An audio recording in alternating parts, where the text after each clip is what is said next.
যারা মনে করেন বিদেশে থাকা মানেই অনেক সুখ, এই ভিডিওটা তাদের জন্য। বিদেশে থাকা মানে যে সুখ, বিষয়টা এরকম না। বিদেশের লাইফটা আসলে অনেক কঠিন।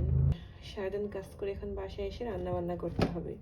তো ভাবছিলাম কি রান্না করব, বাসায় কোনো কাটা মাছ ছিল না রান্না করার মতো। ইচ্ছে হয়েছিল একটু টক খাবো। তো টক খাওয়ার জন্য অবশ্যই ছোট মাছের প্রয়োজন। তো ফ্রিজে ধরা মাছ ছিল, সমুদ্র থেকে ধরেছিল মাছগুলো। মনে হলো যেগুলো কেটে এখন টক রান্না করব। তো কিছু করার নেই, সারাদিন স্কুল থেকে এসে ভাত খেয়ে তারপর বসে পড়লাম মাছ কাটতে। আর এই যে এখন মাছ ধুইব, তারপর হচ্ছে রান্না বান্না হবে। আসলে আমাদের বাংলাদেশে যদি একজন মানুষ মাসে 50 থেকে 60 হাজার টাকা ইনকাম করে, তার বাসায়ও কিন্তু একজন কাজের লোক থাকে। বাট বিদেশে এটা ইম্পসিবল। মাসে যদি 5-7 লাখ টাকাও ইনকাম হয়, তবুও এখানে নিজের কাজ নিজেকেই করতে হয়। এটাই হচ্ছে বিদেশ। তো এটাই ভাবলাম, আসলে হয়তোবা যদি আমি আজকে দেশে থাকতাম, এত কষ্ট আমাকে করতে হতো না, সারাদিন কাজ করে এসে আবার বাসার কাজগুলো।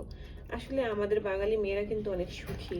হাজব্যান্ড জব করে, আর মেয়েরা যত রান্না বান্না যাই করে হয়তোবা নিজের কাজটুকু নিজে করে, বাট কাজের লোক কিন্তু বাসায় থাকে। তো দেখা যায় হেল্পিং হ্যান্ড সব কিছু করে দেয়। ওই দিক থেকে কিন্তু বাঙালি মেয়েরা অনেক হ্যাপি। বাট বিদেশের লাইফটা অনেক কঠিন। এখানে মাসে 10 লাখ টাকা ইনকাম হলেও নিজেদের কাজ নিজেকেই করতে হয়। একদম এ টু জেড সব কিছু নিজেকে করতে হয়। এটাই হচ্ছে বিদেশের লাইফ, এটাই হচ্ছে আসলে প্রবাসীদের সুখ। তো যারা মনে করেন যে আসলেই যারা বিদেশে থাকে তারা মনে হয় অনেক সুখী, হ্যাঁ অনেক সুখী, এখানে ভালো লাইফ লিড করা যায়, হ্যাঁ, বা ভালো ইনকাম করা যায়। যদিও সবকিছু ঠিক আছে, বাট আমার কাছে মনে হয় বাংলাদেশে যতটা আমরা রেস্ট পেতাম, কথা বলা চলে, এখানে কিন্তু বিষয়টা এরকম না। মানে যারা জব করে এদের লাইফে স্ট্রাগল অনেক বেশি। সারাদিন কাজ শেষ করে আবার বাসায় এসে রান্না বান্না, বাচ্চা সামলানো হতে শুরু করে সব কিছু।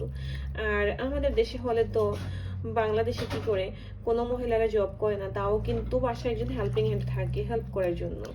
আর বিদেশের বাড়িতে এটা টোটালি ইম্পসিবল। তো এই হচ্ছে বিদেশি লাইফ। যারা দূর থেকে মনে করেন হ্যাঁ বিদেশের জীবনটা, যারা মনে হয় প্রবাসে থাকে, তারা আসলে অনেক হ্যাপি। এই হচ্ছে হ্যাপিনেস, বুঝছেন? হ্যাপি আমরা বলি না যে আনহ্যাপি, অবশ্যই হ্যাপি। এখানকার লাইফটা অনেক সুন্দর, তবে নিজের কাজ নিজেকে করতে হয়। এটাই মানে একদম বাসা গোছানো হতে শুরু করে রান্না বান্না কাটাকাটি। এখানে হয়তো বা এই মাছগুলো আমি বাংলাদেশে হয়তো কাউকে 50 টাকা 100 টাকা দিলে মাছগুলো কেটে দিত, তাই না? তো এখানে কি এটা পাওয়া পসিবল? আমি জানি এখানে এক একজনের এক এক রকম মতামত থাকবে, আর ভিন্ন রকম মতামত থাকাটাই স্বাভাবিক। তো আসলে সমস্যা নেই, আপনারা আপনাদের মতো মতামত প্রকাশ করতে পারেন, এটা নর্মাল। প্রত্যেকেরই নিজের মতামত প্রকাশ করার মতো অধিকার রাখেন। তো যাই হোক, এখন আমি রান্না বান্না করবো, এই মাছগুলো ভাজবো, ভেজে তারপর হচ্ছে টক রান্না করব। কালকের কিছু সবজি ছিল, তারপর হচ্ছে গরুর গোস্ত ছিল। তো তার জন্য আমার ইচ্ছে হলো আজকে মেবি টক খেলে ভালো লাগবে। তাই স্কুল থেকে এসে মানে একটু শরীরটা টায়ার্ড লাগছিল, তবুও মাছগুলো কাটলাম, কিছু করার নেই। এখন রান্না হবে। ভালো থাকবেন, আল্লাহ হাফেজ।